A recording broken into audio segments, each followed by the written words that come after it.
안녕하세요. 일의 의미와 가치를 함께 찾아가는 커리어 전문가 홍재미나 코치 인사드리겠습니다. 오늘도 커리어쇼로 여러분들 찾아뵙게 되었습니다.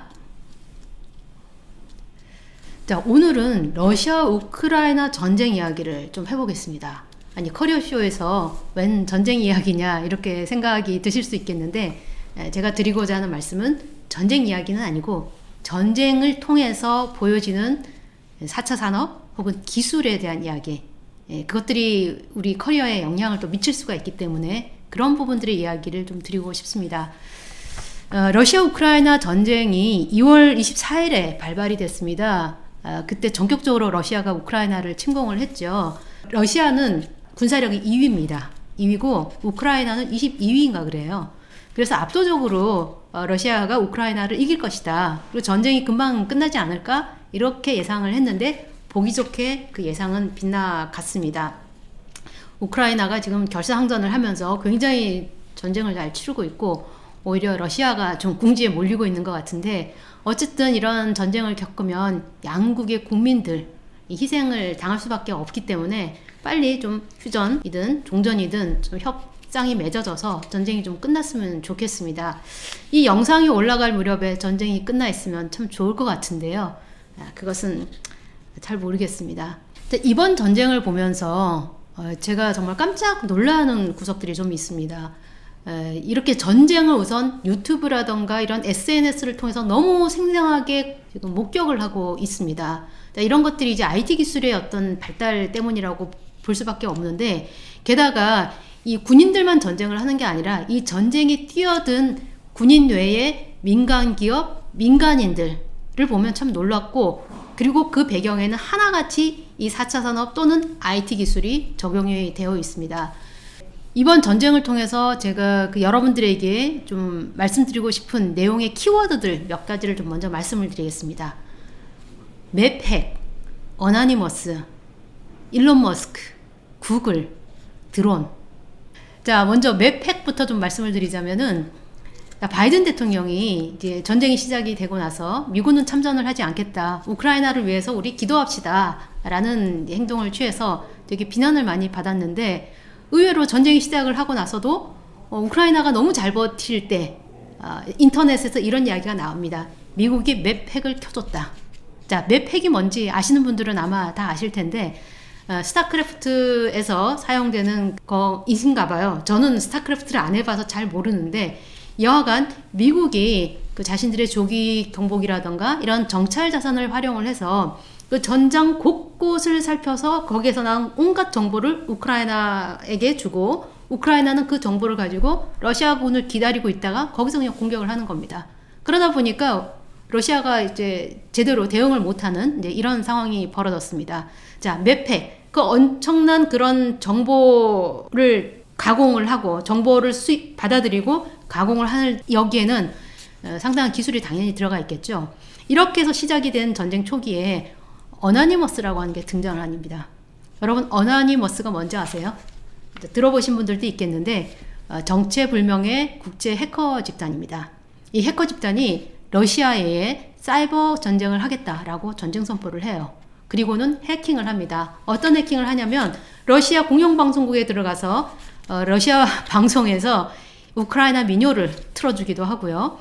크렘린이라던가 아니면 러시아 각종 공공기관들의 홈페이지를 해킹을 하고, 또 군수업체를 들어가서 거기 어떤 설계도를 인터넷에 뿌린다던가 이런 여러 가지 해킹 작업을 했습니다. 자, 이런 것을 보면은 이제 전쟁에 그냥 군인들도 아닌 정체를 알 수 없는 일반인이 직접 끼어들어서 교란을 시키는 거예요. 영화에서 어떤 해커들이 한 도시의 교통망이라던가 이런 거 해킹해가지고 완전히 엉망으로 만드는 그런 영화들이 있는데, 정말 현실에서 일어난 거죠. 이 해커는 그 러시아 내에 전기자동차 충전소도 해킹을 해서 전기자동차를 충전시키지 못하게 하는 이런 것도 했다라고 합니다. 자, 어나니머스가 있고요. 그리고 우리가 이번 러시아 우크라이나 전쟁을 통해서 싹 그냥 많이 회자되고 있는 인물 중에 하나가 바로 일론 머스크입니다. 자, 왜 일론 머스크냐? 바로 스타링크 때문이죠. 스타링크는 위성을 통한 인터넷 시스템인데, 통신망이 제대로 가동을 하지 않자 우크라이나의 그 부총리 겸 과학기술처 장관인가요? 여하간 그분이 일론 머스크에게 직접 트위터를 보냅니다. 도와달라고. 그래서 일론 머스크가 오케이 스타링크 활성화 시켜줄게 라고 위성에서 인터넷을 쏘는 그런 그 시스템을 활성화를 시키고 우크라이나다가 그 위성 수신한 안테나 접시를 쫙 보냅니다. 그랬더니만 10초 만에 연결이 됐다라고 하는데요.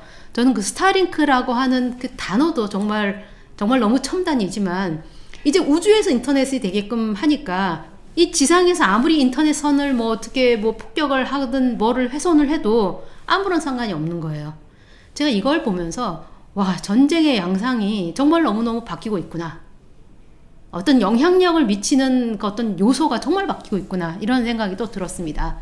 또 구글도 액션을 취했습니다. 어떤 액션을 취했냐면 구글이 우크라이나에서 교통정보를 러시아가 검색을 할 수 없도록 막아버렸어요. 자, 여러분들 생각해 보세요.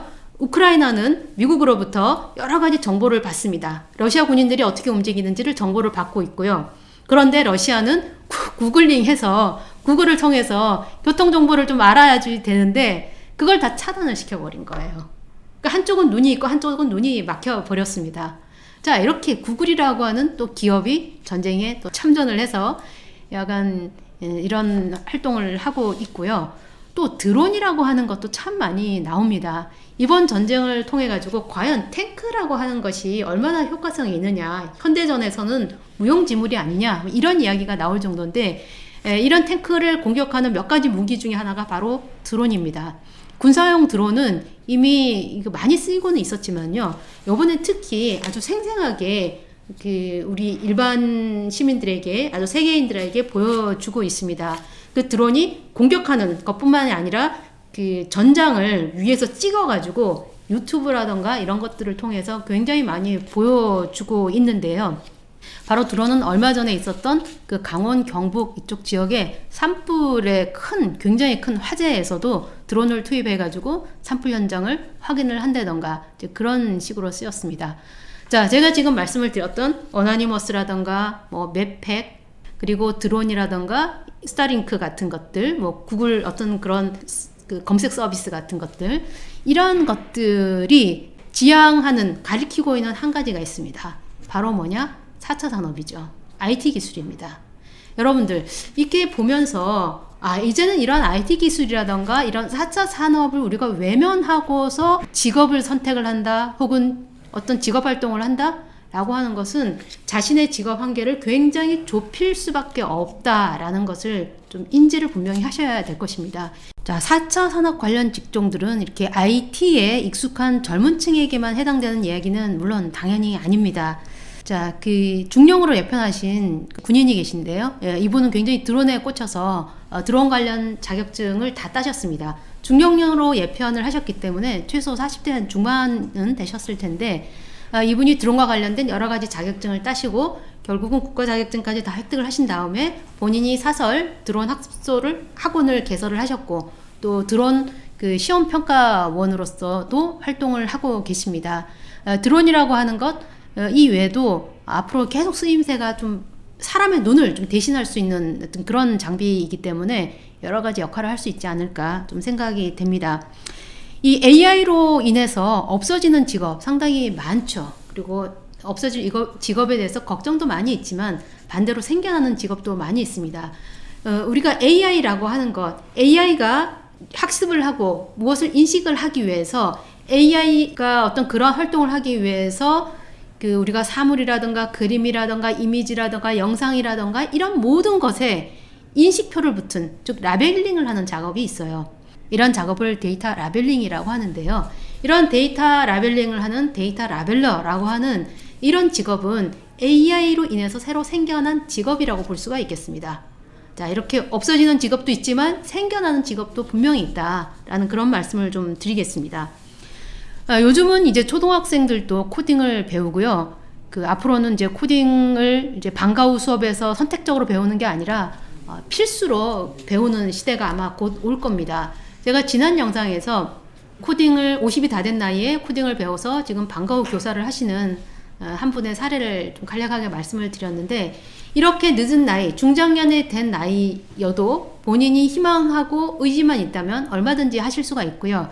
제가 이제 그분 말씀을 들었더니만 그분이 예전에 생산관리를 오랫동안 하셨어요. 그러니까 생산관리를 오래 하시다 보니까 엑셀을 많이 다루셨고, 엑셀을 많이 다뤘더니 코딩하고 연관이 있더라. 생각보다 그렇게 어렵지가 않았다. 이런 말씀을 하셨습니다. 코딩이라고 하는 것, 그리고 내가 생산 관리를 했다는 것, 이것은 어떻게 보면 따로따로 놓고 보면 서로 전혀 관련이 없는 어떤 경험처럼 보이지만, 실제로는 기존에 해왔던 것들이 얼마든지 활용이 될 수도 있다라는 점을 꼭 좀 인지를 해 주셨으면 좋겠습니다.